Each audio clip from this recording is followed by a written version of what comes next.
Hello and welcome. I am Gimba Umar. Tonight, the Northeast remains a target of attacks as Army foils yet another bomb detonation in Maiduguri. Family members and associates of slain Miyetti-Allah leader call for immediate probe into his murder. Federal government sets to concession the nation's railways as Borno residents decry the abandonment of the Kano-Borno rail line. And it's 9 days to the landmark presidential elections in America as voters get set for the D-Day.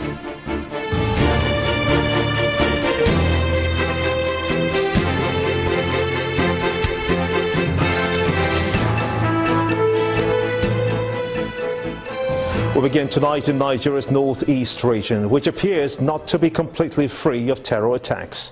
Troops from the Operation Lafia Dole this morning averted yet another bomb blast on Damboa Road in Maiduguri, the Borno state capital. Eyewitness accounts say that a suicide bomber was seen along Damboa Road at the same location where an explosion occurred barely 24 hours ago, killing 9 people with several others wounded. Our correspondent who visited the Bakassi IDP camp reports that the suspects fled towards the back fence of the camp, where 5 out of the 9 people were killed yesterday, with men of the Sector 7 and civilian JTF in hot pursuit of the assailant. Civilian JTF sources say that the assailant was killed in the process before he could detonate the IED strapped on his body. Our correspondent, Blessing Tuna, spoke to us earlier about the incident, but began by explaining the significance of the Bakassi IDP camp. Bakassi camp is very important because it's the second largest IDP camp in Maiduguri. Like I said, it has IDPs from 5 local governments. All within it's a very big camp actually. And then the civilian JTF, we understand today that, they were picked out from each of the local governments to identify and control the activities of the IDPs there. And in Bakassi IDP camp, we have the IDPs going out, to some of them are business people. So that's why we have some of them going out and returning and stuff like that. And what we learned from the camp today is they actually have permits. They are not allowed to go out just like that. They have permits, so you need to obtain the permits before going out, and then you undergo a series of checks. They have like 3 different 3 steps, from the army, the civilian DTF, and then the camp leadership. They need to act before going out, and then when they return to, I understand that they have to be back before 6. When it's 6, they shut the gate, and then they have to be properly checked before they return. And then the role the civilian JTF play there, because they belong to those local governments, they are able to identify when strangers come, so they know all their people, and then when a stranger comes around, they're able to quickly detect and alert the army. Even though he wasn't in the camp, actually, he was somewhere around the NNPC mega filling station, just where the fight occurred yesterday. And then some people there were able to identify him. They saw, the IED strapped on his body. He didn't conceal it well, and then they raised the alarm. And then all of a sudden, he was running towards the camp, and then the security were alerted. We were actually there when they alerted the security, and they ran after him, and they were able to. The biggest appeal that all of the security agencies are making right now is for people to be vigilant, because it was ordinary civilians that spotted this man today. It wasn't the security. From the northeast to the north central in Kogi State, where the gruesome murder of the state Miyetti-Allah Cattle Breeders Association's leader, Alhaji Ibrahim Abubakar Jalido, is still generating tensions in the state. The leader was killed over the weekend, and there's yet to be any lead on the attack. Channels Television has been trying to unravel this killing, which the family members describe as unwarranted. Sympathizers continue to visit the home of the slain Miyetti-Allah leader. No one can tell what led to this killing. Not even members of the Miyetti-Allah could see this coming.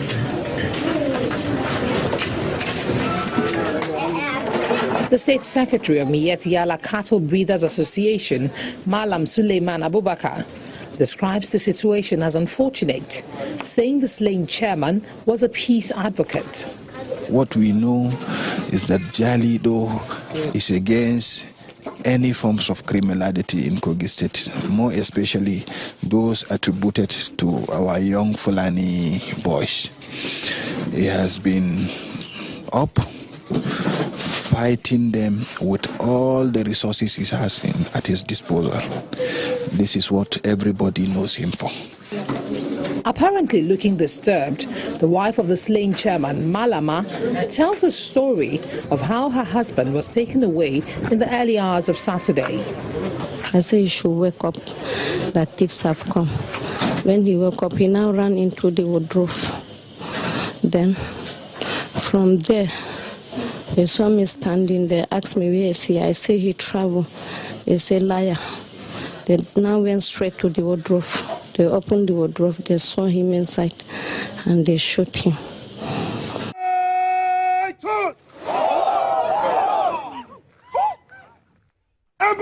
Just recently, the state government inaugurated a team of joint task force comprising the army, navy, police, civil defense and the state security services to patrol the state and reduce crime within the Lokoja metropolis. The man is an active partner with the police. We've enjoyed synergy with him. He has been coordinating the Fulani in the entire state. And his death actually is a blow to us. It's quite unfortunate.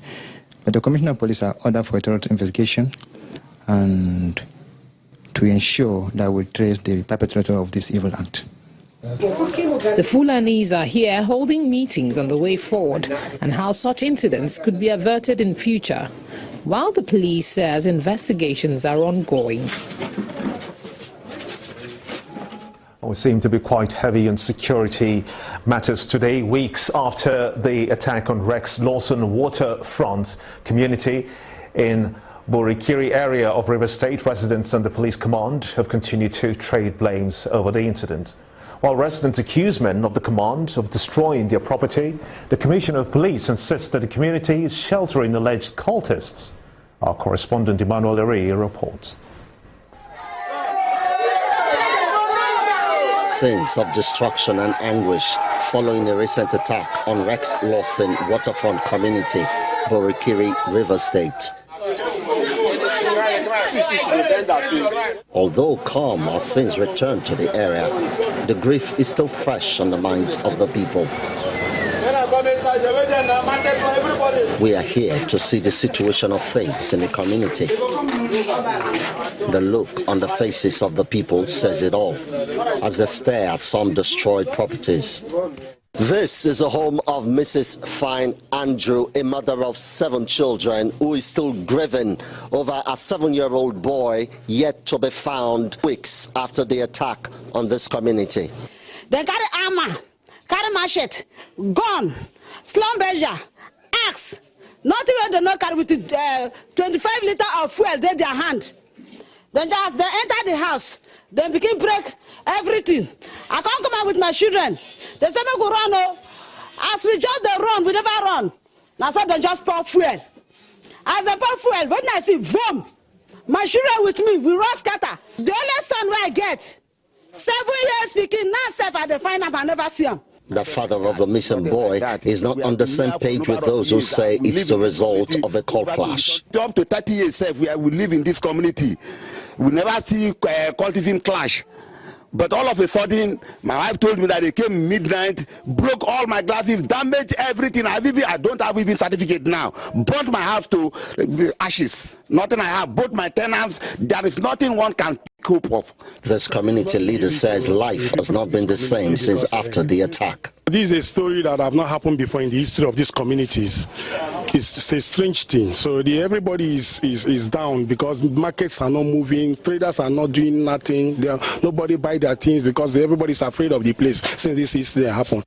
The Commissioner of Police gives an update on the matter, insists there are no records of a missing person. I've made inquiry from the DPO. We do not have a single case of any missing person on the day of that incident. Of course, the damages either to that house and to some cars on the street were carried out by the cultists who have been terrorizing the communities and they have been tolerating them. There's general peace in that area since that incident. The police has advised the people to go about their normal businesses as investigation is ongoing to find the root cause of the attack and bring the culprits to book.